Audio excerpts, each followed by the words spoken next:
तो hi friends, देखिए Jharkhand police कक्षपाल की 1733 पदों पे 10वीं पास के लिए फेम आपका फॉर्म आ चुका है। ठीक है, मैंने फेम बोला ना। अच्छा, चलिए जानते हैं डिटेल में। और टोटल पोस्ट 1773 पोस्ट है। 7773 पदों पे 10वीं पास कैंडिडेट को यहाँ पे फॉर्म भर सकते हैं। कब से फॉर्म भराएगा, कितना हाइट चाहिए, कितना दौड़ होगा, कितना सैलरी मिलेगा, सब जानेंगे। पहले सैलरी देख लेते हैं यार। और सबसे पहली बात कि कौन भर पाएगा, जो सिर्फ 10वीं पास है वो फॉर्म भर पाएंगे। कितना भी थर्ड डिवीजन में भी आप पास किए हो फिर भी आप फॉर्म भर पाएंगे, 10वीं पास कैंडिडेट। ठीक है, कितना सैलरी मिलेगा, तो लेवल 2 का सैलरी मिलेगा स्टार्टिंग 19,900 से लेकर के 63,200। इसमें डीए रहेगा 50%। तो मान के चलिए स्टार्टिंग सैलरी 30 से 35,000 रुपया बनेगा, डीए प्लस एचआरए मिला के। ठीक है, पोस्ट का नाम है आपका कक्षपाल, यानी कि जो जेल में देखरेख करते हैं वो काम है। पुरुष और महिला दोनों के लिए अप्लाई कर सकते हैं। चलिए जानते हैं डिटेल में शुरू से, किसमें कितने पोस्ट है और क्या हाइट चाहिए, सब कुछ। तो ये नोटिफिकेशन रात को कल जारी किया गया। मैं थोड़ा फीवर था तो मैं वीडियो नहीं बना पाया। ठीक है, झारखंड कर्मचारी चयन आयोग जेएसएससी, इसमें बैकलॉग और रेगुलर दोनों हैं। बैकलॉग में क्या होता है कि कुछ कुछ सीट जो है रिजर्वेशन होता है और रेगुलर में सभी के लिए रहता है। ठीक है, चलिए तो कल रात को यह रिलीज किया गया है 25 तारीख को, 25 सितंबर को, और मैं वीडियो दे रहा हूँ 26 सितंबर को। ठीक है, चलिए देख लेते हैं। और इसके लिए जो फॉर्म भरा जाएगा, पहले बोला गया है झारखंड कक्षपाल प्रतियोगिता परीक्षा के लिए ऑनलाइन फॉर्म भरा जाएगा, ऑनलाइन आवेदन दिया जाएगा। दूसरा चीज़, फॉर्म फीस कितना है, तो 100 रुपया रहेगा जनरल और ओबीसी के लिए। एसटी एससी और महिला उम्मीदवारों के लिए फॉर्म फीस 50 रुपया रहेगा। ठीक है, आगे देख लेते हैं नेक्स्ट। तो अगला आ जाता है हमारा यहाँ पे वैकेंसीज कितनी है। तो देखिए झारखंड राज्य के कक्षपाल पुरुष और महिला पर जो है डायरेक्ट भर्ती की जाएगी। परमानेंट जॉब आपका 60 साल तक रहेंगे। सबसे पहला आता है 1 नंबर पॉइंट, पुरुष कक्षपाल। तो पुरुष कक्षपाल में बहुत ज़्यादा सीट है, टोटल सीट है 1634। पुरुष कक्षपाल में कितना सीट है, 1634, 1634 सीटें। यहाँ पे देखिए पहला आता है भूतपूर्व सैनिकों के लिए 165 सीटें आरक्षित रहेंगी। ठीक, एक्स सर्विसमैन के लिए। गृह रक्षक जो होमगार्ड हैं, ठीक है, इसमें 413 सीटें आरक्षित हैं होमगार्ड के लिए फिक्स। झारखंड में जो लोग होमगार्ड हैं केवल 413 पद होमगार्ड के लिए। इसके अलावा अन्य अभ्यर्थियों के लिए जो ऑल ओवर जनरल कोटा रहेगा, मतलब वो जिसमें नया नया कैंडिडेट फॉर्म भरेगा, उसके लिए सीट है 1056, मात्र 1056। हाँ भाई, 1056 आपके लिए, बाकी सीट रिजर्व है। ठीक है, तो एक्स सर्विसमैन के लिए रिजर्व है, होमगार्ड के लिए 413 की सीट रिजर्व है, और आपके लिए 1056 है। ठीक है, नेक्स्ट महिला कक्षपाल में देखिए तो 2 नंबर पॉइंट आता है महिला कक्षपाल। पूरा डिटेल में बताऊंगा दोस्त, आराम से देखिएगा। टोटल महिला कक्षपाल में 64 सीटें हैं, जिसमें से अगर कोई एक्स सर्विसमैन है, आर्मी, नेवी, एयरफोर्स, इस सब में या किसी भी क्षेत्र में एक्स सर्विसमैन है, तो उसमें 8 सीटें रिजर्व हैं। ठीक है, भूतपूर्व सैनिकों के लिए। होमगार्ड जो महिला लोग हैं उनमें 20 को सीट रिजर्व है। ठीक, और जनरल कैटेगरी के लिए, मतलब जो आम आदमी नया कैंडिडेट फॉर्म भरेगा फ्रेशर, उसके लिए उन लड़कियों के लिए 36 सीटें हैं, टोटल 36 सीटें। ठीक है, आगे देख लेते हैं। तो यहाँ पे बोला गया है ख नंबर, इसमें झारखंड राज्य के कक्षपाल पुरुष और महिला के पद पर बैकलॉग नियुक्ति। तो बैकलॉग जो है, बैकलॉग में देखिए पुरुष के लिए कितना है, बैकलॉग में केवल एसटी एससी और ओबीसी को ही सीट रहता है। तो 19 को सीट है बैकलॉग पुरुष के लिए, जिसमें से किसमें कितनी सीटें हैं, तो जनरल कोटा में सीट नहीं रहेगा, बाकी सब में। ईडब्ल्यूएस में 11 गो है। ठीक है, अनुसूचित जाति में 2, यानी कि एससी में 2 गो है, ओबीसी में 3 गो है, BC1 में 1 और BC2 में 3 गो है। ठीक है, अनुसूचित जाति और एसटी का नहीं दिया गया इसमें। अच्छा, दिया गया, सॉरी, ये ईडब्ल्यूएस नहीं, अनुसूचित जनजाति है, एसटी में 11 गो है। ठीक है, ईडब्ल्यूएस में नहीं है। फिर जो आपका बैकलॉग रिक्ति है, बैकलॉग में इसमें देखिए तो एसटी में 10 गो है, एससी में 3 गो है, BC2 में 2 गो है, BC1 में 1 है। टोटल आ जाता है 16 का सीट बैकलॉग में। बैकलॉग मतलब समझ लीजिए कि केवल एसटी एससी और ओबीसी के लिए कुछ सीटें रिजर्व रहती हैं। ठीक है, तो ये एसटी एससी और ओबीसी के लिए उतने सीटें रिजर्व हैं, बाकी उसमें भी है। ठीक है, चलिए अब आगे देख लेते हैं नेक्स्ट। तो पढ़ाई लिखाई की बात तो मैंने कर दिया कि भाई 10वीं पास है तो आप इस फॉर्म को भर सकते हैं। सैलरी 35,000 लगभग स्टार्टिंग रहता है। ठीक है, चलिए आगे बात कर लेते हैं हाइट कितना चाहिए फॉर्म को भरने के लिए। तो देखिए कम से कम हाइट की बात करें तो जनरल और ईडब्ल्यूएस और ओबीसी, ठीक है, जनरल ओबीसी ईडब्ल्यूएस को 160 सेंटीमीटर हाइट चाहिए, मतलब 5 फुट 3 इंच। सीना चाहिए फुलाकर 81 सेंटीमीटर, ठीक है, 81 सेंटीमीटर फुला के आराम से होता है, सबका हो जाएगा। नेक्स्ट वही बात कर लेते हैं, तो अनुसूचित जनजाति एसटी एससी के लिए हाइट चाहिए मात्र 155 सेंटीमीटर। कितना? 155 सेंटीमीटर हाइट चाहिए एसटी एससी को, ठीक है, और फुलाकर सीना करना होगा 79 सेंटीमीटर। केवल पुरुष उम्मीदवार को सीना फुलाना होगा, ठीक है। महिला में देखिए, तो महिला जो रहेंगी उनके लिए हाइट, चाहे आप किसी भी कैटेगरी से हो, केवल आप महिला है ना बस, तो आपका हाइट मात्र 148 सेंटीमीटर, 4 फुट 10 इंच चाहिए, केवल 4 फुट 10 इंच। हाँ रे भाई, 4 फुट 10 इंच है तो आप फॉर्म भर सकते हैं महिला में, ठीक है, चाहे आप किसी भी कैटेगरी से हो। चेस्ट नहीं फुलाया जाएगा, चेस्ट फुला है नहीं जाएगा, नहीं तो फिर बवाल हो जाएगा ना। चलिए, सॉरी, गर्ल्स का चेस्ट मेजर नहीं किया जाएगा। नेक्स्ट आता है यहाँ पे हमारा शारीरिक दक्षता। तो अब दौड़ की बात कर लेते हैं, हाइट देख लिए, दौड़ की बात करें तो आपको 1600 मीटर दौड़ाना होगा। 10 किलोमीटर वाला दौड़ खत्म हो गया, अब 1600 मीटर की दौड़ करनी होगी 6 मिनट में। पुरुष उम्मीदवारों को आसान है, 6 मिनट आसान रहता है, मैंने भी किया 5 मिनट 8 सेकेंड में मैंने कंप्लीट किया था एयरफोर्स गरुड़ कमांडो का, तो आराम से कर सकते हैं आप लोग। हालांकि जिनका एज हो चुका है 25 प्लस, उनको थोड़ा सा मुश्किल होगा। महिला में देखिए 1600 मीटर की रेस 10 मिनट में कंप्लीट करनी होगी, तो ये भी बहुत ईजी है, ठीक है, होमगार्ड से तो आसानी है। आगे देख लेते हैं आयु सीमा। तो आयु सीमा की बात कर लेते हैं, कम से कम उम्र 18 वर्ष। और आयु की गणना कब से की जाएगी? उम्र की गणना 1 अगस्त 2025 के आधार पे किया जाएगा, ठीक है।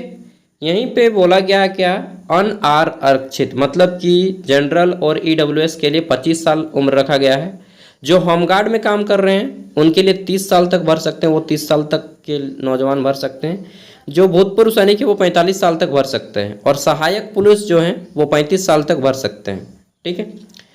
1 मिनट यहाँ पे उम्र की गणना जो की गई ना 1 अगस्त 2025, मैं लिख के दे सकता हूँ कि यहाँ पे इन लोग कोर्ट में केस करेगा, ठीक है, बहुत सारा स्टूडेंट कि हमें 25 साल उम्र मेरा ख़त्म हो गया है, तो आप उम्र की गणना 2019 से करें, मतलब अधिकतम उम्र जो है 2019 से काउंट किया जाएगा। अगर ऐसा नहीं हुआ तो कोर्ट केस होगा, पक्का बता रहा हूँ। झारखंड में मैं वैकेंसी वीडियो और ये सब बना के ना, चलिए 3-4 साल का अनुभव हो गया है, तो इसमें कोर्ट केस होगा, लिख लीजिए, ठीक है।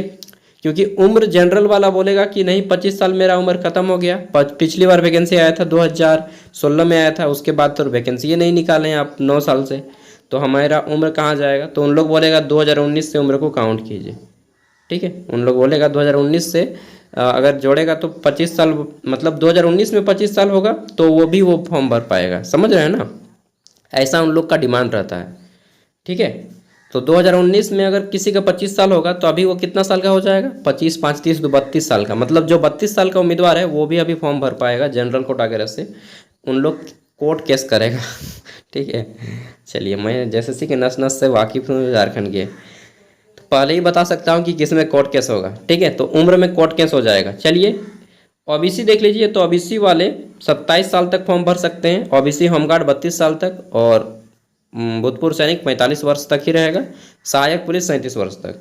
आगे देख लेते हैं, तो अनारक्षित मतलब ईडब्ल्यूएस, ठीक है, जो महिलाएं रहेंगी जनरल ईडब्ल्यूएस और ओबीसी महिलाएं वो 28 साल तक फॉर्म को भर सकती हैं, होमगार्ड 33 साल तक, पुरुष भूतपूर्व सैनिक जो है आपका 45 साल तक, और सहायक पुलिस 38 साल तक। आगे देख लेते हैं, तो एसटी एससी महिलाएं 30 साल तक फॉर्म भर पाएंगी, महिला पुरुष एसटी एससी कुछ भी हो 30 साल तक फॉर्म भर पाएगा, 35 साल तक आपका ये होमगार्ड वाले महिला पुरुष दोनों, और 45 साल तक एक्स सर्विसमैन, और सहायक पुलिस 40 साल तक अगर आप एसटी एससी हैं तो, ठीक है। लेकिन मुझे जहाँ तक लगता है कौन केस होगा, और फिर जैसे इन लोग उम्र को बढ़ाएगा, ठीक है, 7 साल इन लोग उम्र को बढ़ाएगा, मतलब 32 साल तक करा लेगा उम्र। चलिए ये जो उम्र की गणना है 1 अगस्त 2025 के आधार पे इन लोग कहेगा कि 1 अगस्त 2019 के आधार पे उम्र की गणना कीजिए, अधिकतम उम्र, ठीक है, न्यूनतम तो होना ही चाहिए 18 साल 1 अगस्त 2025 के आधार पे, ठीक है, लेकिन अधिकतम उम्र जो है 2019 के आधार पे काउंट करेगा। कुछ लोग समझ नहीं पा रहे होंगे मैं क्या बोल रहा हूँ। चलिए पात्रता, कौन एग्जाम को दे सकता है, तो बोला गया है कि परीक्षा में बैठने की अनुमति पूर्णतः औपबोधिक होगी। परीक्षा के लिए प्रवेश पत्र यानी कि एडमिट कार्ड आपको रिलीज किया जाएगा, ठीक है। निर्गत होना प्रमाणित नहीं करता कि अभ्यर्थी पद पर नियुक्ति चयन के निर्धारित पात्रता पूरी करता है, क्योंकि आयोग के परीक्षा के बाद किसी भी समय अभ्यर्थियों की पात्रता से संबंधित प्रमाण पत्रों की जांच करा सकता है। निर्धारित जांच कार्यक्रम में अनुपस्थित रहने वाले अभ्यर्थी को रद्द कर दिया जाएगा। निर्धारित अवधि में आवेदन पत्र भरे गए संबंधित पात्रता, मतलब बोल रहा है कि अगर आपको एडमिट कार्ड मिल रहा है, इसका मतलब ये नहीं कि आपको सिलेक्शन दे दिया गया है। ठीक है, एग्जाम में पास रहिएगा तब ना। एडमिट कार्ड वो हर कोई जानता है कि एडमिट कार्ड मिलने से सिलेक्शन नहीं होता है।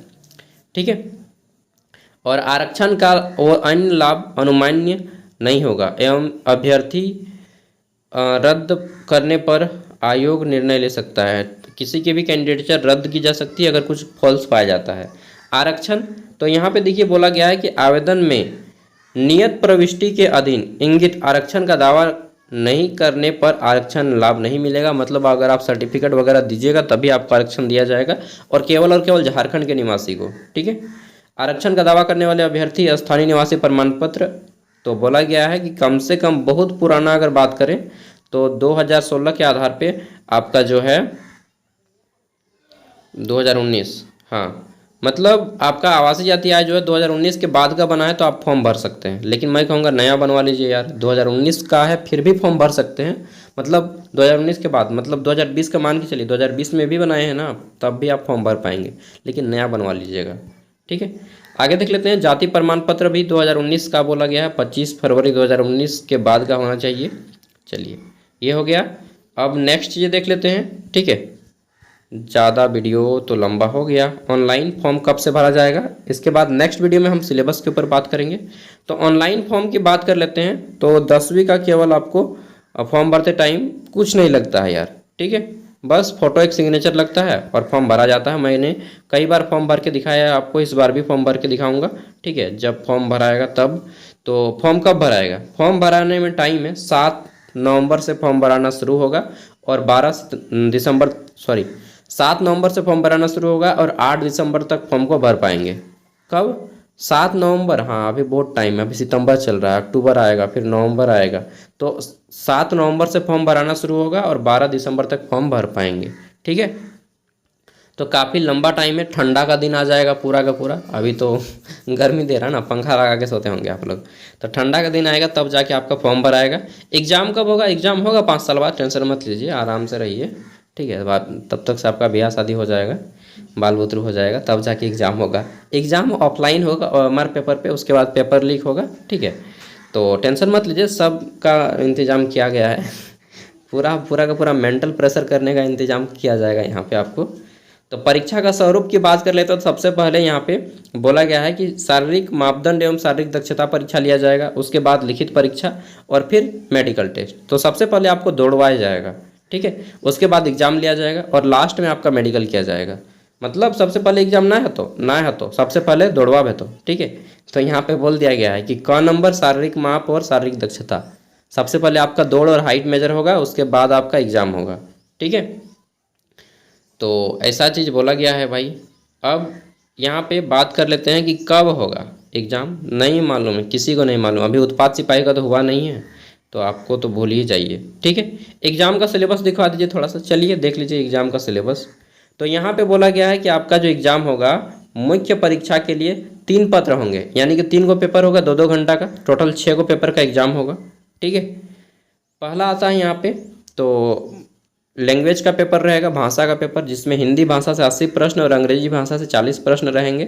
टोटल 120 क्वेश्चन रहेगा। इसमें से मात्र आपको 30% अंक लाना है, मतलब कि 12, 24, 36। अगर आप 120 में 36 क्वेश्चन सही कर देते हैं तो आपका बेड़ा पार लग जाएगा। इस पेपर में आपको बस पास करना है, 120 में 36 क्वेश्चन सही करना है। ठीक है, चलिए तो पहला पेपर हिंदी इंग्लिश का रहेगा, केवल 36 नंबर लाना है 120 में, नेगेटिव मार्किंग भी रहता है 1/3। दूसरा पेपर रहेगा आपका एक लैंग्वेज पेपर, जिसमें आपको 100 नंबर का पूछा जाएगा। ठीक है, और इसमें आपको मेरिट के लिए जाएगा, ये पेपर 2 मेरिट में जाएगा, जनजातीय और क्षेत्रीय भाषा वाला पेपर। फिर आता है पेपर 3, जो पेपर 3 आपका 120 नंबर का रहेगा। इसमें झारखंड जीके रहेगा कितना, 50 गो, जनरल जीके रहेगा 40 गो, मैथ रहेगा 10 गो और विज्ञान रहेगा 20 गो। ठीक है, ये था पूरा का पूरा। और ये आपका 120 नंबर ये पेपर 3, ठीक है, जीके जीएस और मैथ वाला, और ये पेपर 2 100 नंबर। ठीक है, ये पेपर 2 100 नंबर और ये जीके जीएस 120 नंबर, यानी कि टोटल 220 नंबर, 220 220 नंबर का मेरिट बनेगा। जिसका ज़्यादा आएगा उसको लिया जाएगा, ठीक है। बाकी डिटेल में यहाँ पे दिया गया है पूरा का पूरा, मैं पीडीएफ वीडियो का डिस्क्रिप्शन में दे रहा हूँ, आप वहाँ से डाउनलोड कर सकते हैं। हालांकि अभी इसको नज़रअंदाज कीजिए, क्योंकि अभी जब फॉर्म भराएगा तब फॉर्म भर दीजिएगा और आराम से अपना काम करते रहिएगा जो भी काम कर रहे हैं। बाद में जब आएगा भाइयों बहनों, ठीक है, तब टेंशन लेने के लिए तैयार हो जाइएगा। ठीक है, अभी कुछ नहीं लेना है, किसी का पास वगैरह कुछ नहीं खरीदना है यार, ठीक है। जब एग्ज़ाम होगा तब मैं 25 रुपया में तैयारी करा दूंगा सबका, टेंशन मत लीजिए, ठीक है। और जो लोग पास ऑलरेडी खरीदे उनको तो टेंशन ही नहीं है, 25 रुपया में सब मैं तैयारी करा दूंगा, टेंशन मत लीजिएगा, ठीक है। और देखिए, किसी मास्टर पे भरोसा मत कीजिए, भरोसा खुद पे रखिए, क्योंकि झारखंड में केवल और केवल वही लोग सर्विस ले पाएंगे जो लोग ऑलरेडी प्रिपेयर्ड कर चुके हैं। तो नया कैंडिडेट अगर आप सोच रहे हैं कि मैं तैयारी करके निकाल लूँगा, हाँ, केवल 100 में 10% ही नया कैंडिडेट फॉर्म निकाल पाएगा, 90% पुराने खिलाड़ियों का ही होगा, ठीक है। चलिए, हालांकि दौड़ है इसमें फिर भी, ठीक है, क्योंकि जो लोग प्रिपरेशन कर चुके हैं वो झारखंड उत्पाद सिपाही का दौड़ चुके हैं, तैयारी कर रहे हैं उतना दिन से, तो उन्हीं लोग का होगा यार। लगभग 1 लाख स्टूडेंट है उसमें, तो उसी लोग का ज़्यादा होगा जो लोग उत्पाद सिपाही में दौड़ चुका है, ठीक है। तो नया कैंडिडेट ये मत सोच लीजिए कि 1000 सीट है और मैं पूरा जोश जुनून के साथ मेरा हो ही जाएगा, कुछ नहीं होगा। 1000 सीट में यहाँ पे उठ के मैं जीरा के जैसा नहीं होगा। अभी फॉर्म भराएगा, 10-11 लाख फॉर्म भराएगा, ठीक है। तो ये मत सोचिएगा कि मेरा जॉब हो ही जाएगा। और जो मास्टर लोग बोलते हैं ना कि आपको बस 1 सीट चाहिए, बस 1 सीट, तो उन लोग को बोल दो कि तुम महा बड़ो क्या है वो, उसको ना ये बोलिए तो कि तुम बुड़बक है, ठीक है, मौका बड़ा है। 1000 सीट में कैसे होगा यार, नहीं होगा, ठीक है। तो ऐसा मत सोचिएगा कि आपका इसमें हो ही जाएगा, नहीं होगा आपका इसमें। आप बोलिएगा डिमोटिवेट कर दे रहे भाई साहब, सही बोल रहा हूँ, इसमें केवल उसी का होगा जो लोग उत्पाद सिपाही में दौड़ चुका है और जिसका पहले से प्रिपरेशन है, ठीक है। जो लोग सीजीएल वगैरह का एग्ज़ाम दे चुका है, या जो लोग उत्पाद 1000 सीट में क्या होगा यार। थैंक यू, बाय, जोहार। फिर भी आपको एग्ज़ाम देना है तैयारी के लिए, ठीक है। चलिए, इतना डिमोटिवेट कर दिया ना आपको। जोहार झारखंड।